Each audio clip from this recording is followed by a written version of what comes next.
दीवाना आया है, श्याम रंग ये छाया है।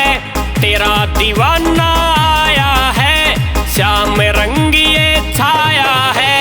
खाटू वाले श्याम धनी का खूब सजा दरबार।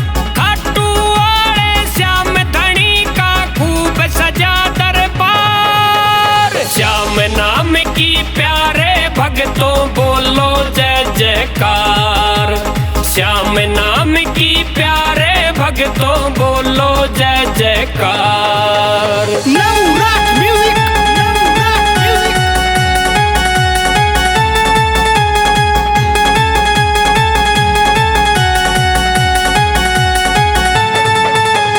हाथा में निशान उठा के भगत ये खाटू आवे से। कलयुग का अवतारी बाबा दुनिया शीस नवावे से। हाथा में निशान उठा के भगत ये खाटू आवे से। कलयुग का अवतारी बाबा दुनिया शीस नवावे से। श्याम नाम की भक्ति है, अपरम पार ये शक्ति है। श्याम नाम की भक्ति है, अपरम पार ये शक्ति है। तीस के दानी खाटू वाले का चलता है नाम। शीश के दानी खाटू वाले का चलता है नाम। श्याम नाम की प्यारे भक्तों बोलो जय जयकार। श्याम नाम की प्यारे भक्तों बोलो जय जयकार।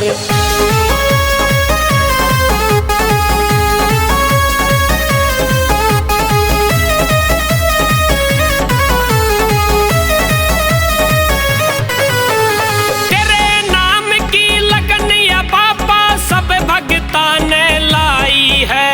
तेरी भक्ति की मेवा पाके कर ली सफल कमाई है। तेरे नाम की लगन या बाबा सब भक्ता ने लाई है।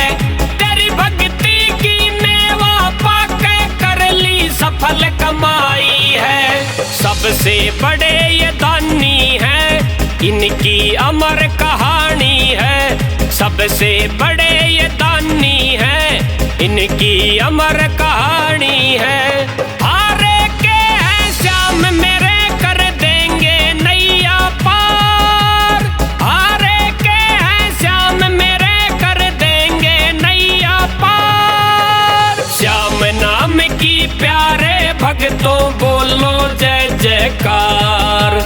श्याम नाम की प्यारे भक्तों बोलो जय जयकार।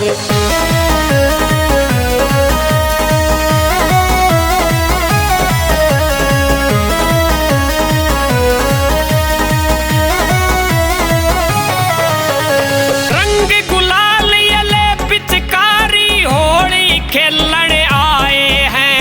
खाटू नगरी में रंगों की उठ रही बौछारे हैं।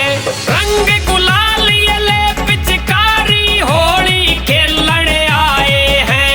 खाटू नगरी में रंगों की उठ रही बौछारे हैं। जयदीप के गाने बाजेंगे, भगत झूम के नाचेंगे। जयदीप के गाने बाजेंगे, भगत झूम के नाचेंगे। श्याम नाम की भक्ति में वही डूब गया संसार। श्याम नाम की भक्ति में वही डूब गया संसार। श्याम नाम की प्यारे भक्तों बोलो जय जयकार। श्याम नाम की प्यारे भक्तों बोलो जय जयकार। श्याम नाम की प्यारे भक्तों बोलो जय जयकार।